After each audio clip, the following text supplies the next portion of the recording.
Сайн байцгаана уу хүүхдүүдээ. Өнөөдрийн хичээлтэй холбоотой мэдээлэл сурах бичгийн 54-өөс 59-р хуудсанд байгаа. Сурах бичгээ гаргаарай. За, дэвтэр дээрээ он сараа бичээд хичээлийн сэдэв бичих зай үлдээгээрэй. Хичээлийн сэдэв бичих зай үлдээгээрэй. За, өмнөх хичээлээр бид нар физик ба химийн үзэгдлийн талаар судалсан байгаа. За, энэ шүдэнц байна. Шүдэнцийг хугалъя. Өөр бодис болж өөрчлөгдөөгүй. Зөвхөн шүдэнцний хэлбэр хэмжээ өөрчлөгдсөн учраас энэ нь физикийн үзэгдлийн жишээ юм аа. За, нүүрс аваад үзье. Нүүрсийг хагалъя.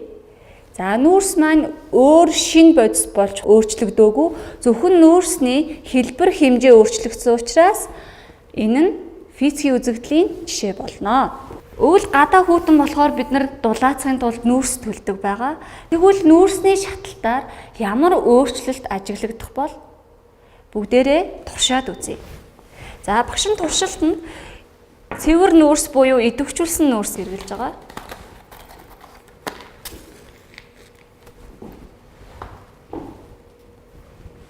За, идэвхжүүлсэн нүүрсээ тэглийн хавчаараар бариад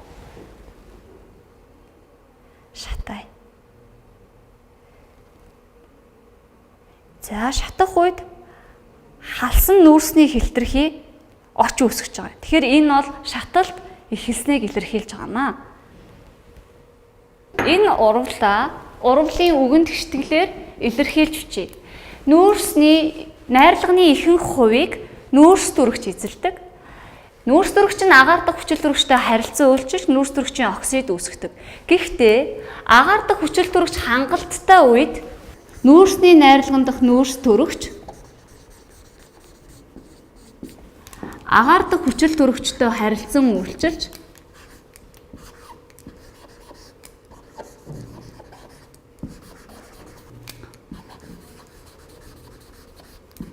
нүүрс дүрэгчийн диоксид үүсгэдэг.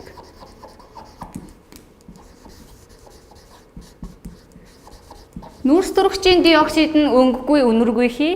Нүүрс дүрэгчийн диоксидыг өөрөөр нүүрс хүчлийн хий гэж нэрлэдэг. Хэрэв хүчил дүрэгч хангалтгүй нөхцөлд нүүрсэн дэх нүүрс дүрэгч агаар дахь хүчил дүрэгчтэй харилцан үйлчилж нүүрс дүрэгчийн монооксидыг үүсгэдэг. Нүүрс дүрэгчийн монооксид нь өнгөгүй, үнэргүй хий. За, нүүрс дүрэгчийн монооксидыг өөрөөр угаарын хий гэж нэрлэдэг. За, тэгэхээр энэ хоёр урвалаар үүссэн хий хоёулаа өнгөгүй, үнэргүй хий байна. Тэгэхээр нүүрс дүрэгчийн диоксид буюу нүүрсний хүчлийг ялгахын тулд таних шаардлагатай болно гэсэн үг. Зөвхөн нүүрсний шаталт болоод төршний шаталт модны шаталтаар үүсгэхээс гадна бидний амьсгалаар ялгарч байдаг. Амьсгалаар ялгарч байгаа нүүрс хүчлийг таних туршилт хийж үзцгээе.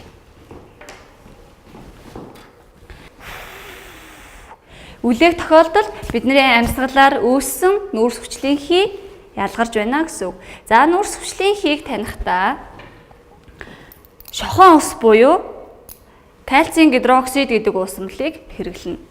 За, кальцийн гидроксид өнгөгүй тунгалаг шингэн байгаа. За, кальцийн гидроксид руугаа үлээгээд уусмалынхаа өнгийг ажиглая.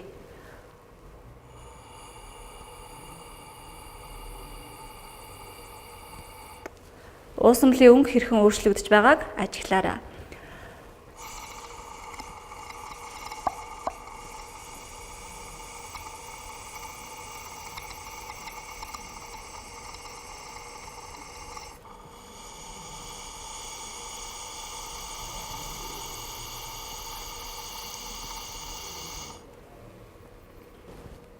Уусмалын өнгө.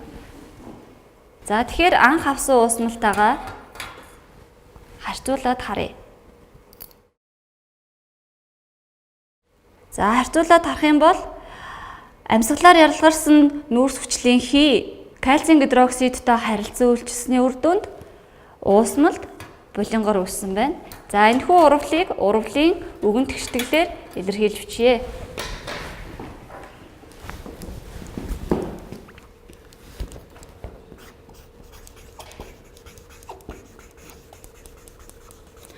Кальцийн гидроксид амьсгалаар ялгарсан нүүрс хүчлийн хийтэй харилцан үйлчилж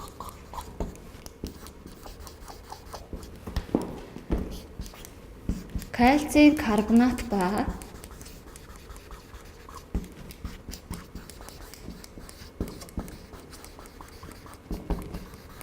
ус үүсгдэг.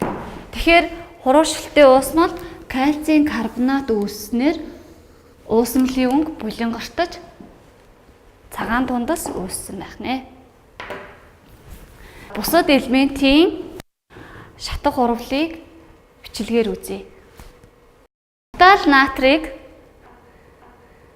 ноцох температур хүртэл нь халаана. Халаас нь натрийга хүчил дөрөгч бүхий шил сав руу дүүрнэ. За ингээд шаталтаар натрийн оксид үүснэ. За натрийн оксид шилний хананд наалдаж үүссэн байна. Тухайн шилэн дотор натрийн оксидын уур үүссэн байна. Урвалын үгэн тэгштэглээр илэрхийлж бичье.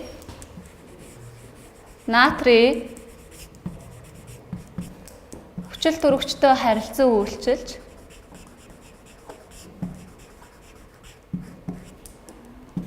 натрийн оксид үүсгэнэ.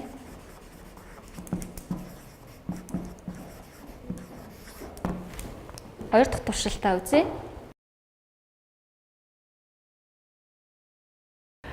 Нунтаг шар өнгөтэй хөхрийг ноцох температур хүртэл нь халаана.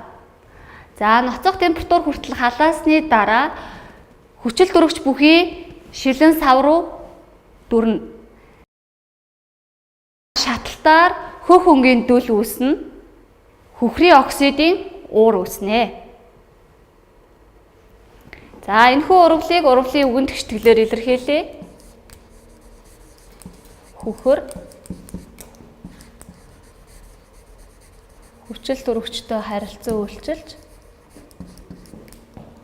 хөхрийн оксид үүсгэнэ.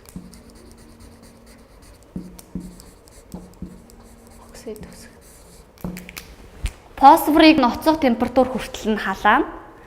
За халаас нь фосфорыг хүчил дөрөгч бүхий шил сав руу дүрнэ. Шаталтын үед гэрэл дулаан ялгарна. Фосфорын оксидын уур үүснэ. За энэхүү урвалын үгэн тэгштэглээр илэрхийлвэл фосфор хүчил дөрөгчтэй харилцан үйлчилж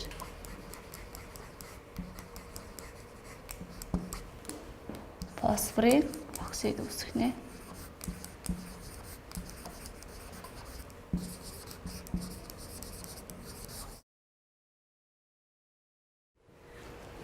За тэгвэл элемент хүчил дөрөгчтэй харилцан үйлчилж оксид үүсгэнэ.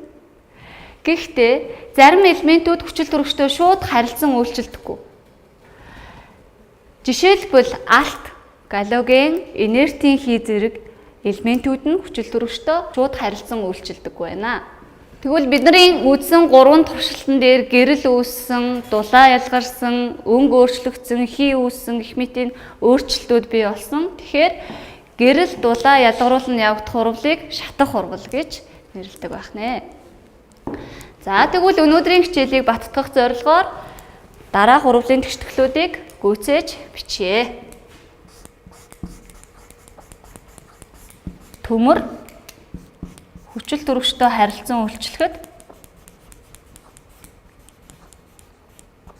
ямар бодис үүсэх вэ?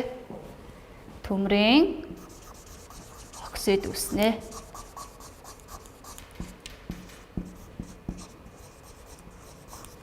Хоёрдугаарт нь зис хүчил дөрөгчтэй харилцан үйлчлэхэд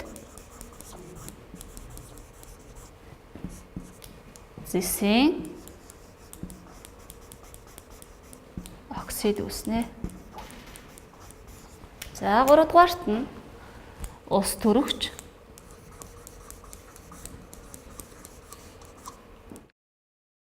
Хүчил төрөгчтэй харилцан үйлчлэхэд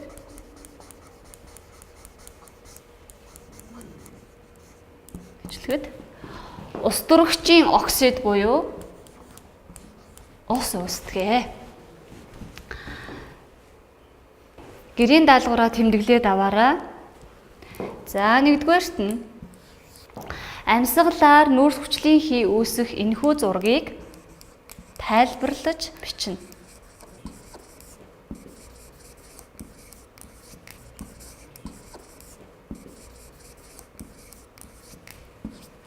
2-р нь дараах урвалын тэгштэглүүдийг гүйцээж бичээрэй. Дараах урвалын тэгштэглийг гүйцээж бичээрэй. Өнөөдрийн хичээлээр бид нар оксид үүсэх талаар судлаа. Тэгэхээр өнөөдрийн хичээлийн сэдэв оксидыг